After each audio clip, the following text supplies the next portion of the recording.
We are indeed living in very fascinating times. And this papal visit is causing a tremendous stir. The Pope is currently in Cuba, and he will be in the United States on the 23rd of September when he will meet President Obama. Now, if you study the internet, you will see that there is a great deal of excitement and a lot of speculation surrounding all of these issues. And conspiracy theories are frequently cited, and the occult world is astir. There seems to be a confluence of many, many issues surrounding this papal visit. Now, as a people, we are concerned with prophecy, and not with all of these events, whether they be Kabbalistic or otherwise. Prophecy is which guides our feet. And if we study prophecy, we know what the prophecies say, that the papal system will again receive the power that it had in the Middle Ages, that the whole world would wander after the system, in other words, receive its mindset. And if we hear the voices that are speaking currently, then this becomes very, very apparent. Ban Ki-moon just recently praised the Pope as the moral bastion of the world. And it is interesting that the Pope will be speaking at the United Nations on the 25th of September. And let's have a look at what the outside world is saying. What are the theories that are abounding? There's, of course, much ado about the 22nd and the 23rd being Yom Kippur, depending on which time zone you are in this world. And, of course, this is the beginning of this Jewish calendar, the month of Tishri, the 10th day. And there are many, many theories around Shmitas and around Jubilees that are circulating at this very moment. The occult world, fascinatingly enough, also calculates the 23rd and the 24th as to be very, very essential in their occult calendar. It's interesting that this Pope is the 266th Pope, and he'll be visiting Obama on the 266th day of the year, and then some people speculate that it takes 266 days from conception to birth, and what is it that they are expecting to be birthed? And the Foreign Minister of France on May the 14th, 2014, announced that we are on the edge of a climactic abyss, and that there were only 500 days left to avoid climate chaos. Interesting statements. He made that statement 3 times, once in the presence of John Kerry, and he made the same statement before the French Parliament on the same day. Fascinating. So how is it possible that there can be such an exact number of days to avoid climate chaos? What was he referring to? And why does it exactly coincide with the time when the Pope will be in Washington? Now, all of these issues, as I say, are Kabbalistic speculations. And if the dates fall into place so nicely, well, then that is a bonus. But we are not interested actually in all these events and all these speculations. Prophecy is what guides our feet. The Word is a lamp unto our feet and a light unto our path. And the Word tells us what the events will be. The mark of the beast will be implemented at some stage. The world will be following the dictates of the Roman system. And these are the issues that we must be watching for. Now, it's interesting that while the Pope was in Cuba, he met Fidel Castro, and the Castros, of course, are reigning. Both of them baptized Catholics, trained and raised by Jesuits in Jesuit schools. And they have always been close to the papacy. If there was a great papal event, they were represented.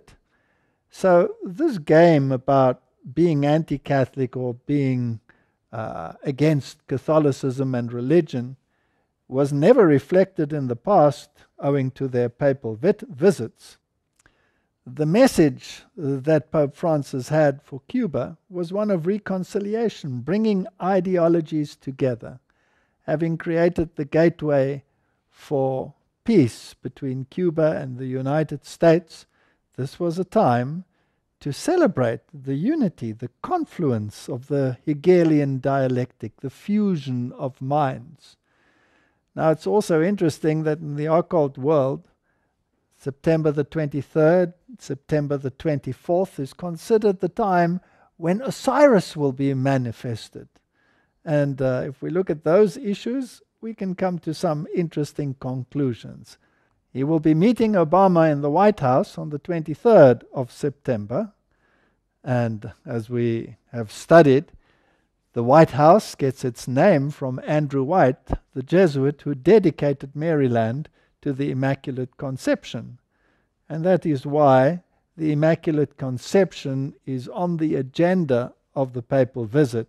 He will be visiting the shrines of the Immaculate Conception, and he will be holding special meetings in these places. Whatever is said or not said in the White House is irrelevant. The date is interesting, the 23rd, which still covers Yom Kippur. The following day, he will be addressing Congress, the first pope in human history to address both houses in Congress. Now, the Capitol is actually a temple.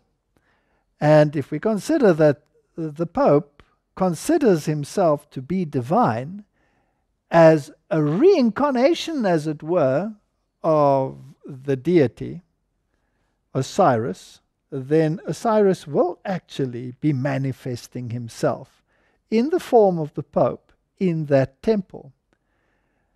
What he will say, no one knows. It's open to speculation. One thing is for sure, though.